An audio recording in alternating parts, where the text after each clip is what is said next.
Серега, ты что, опять уломал заказчика на творческую работу?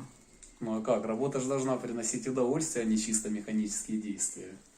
А кто эту раскладку всю придумал? Ну, знаешь такую пословицу? Он художник, он так видит. Конечно, все на наших плечах. Ну ладно, тогда не буду мешать. Давай, давай.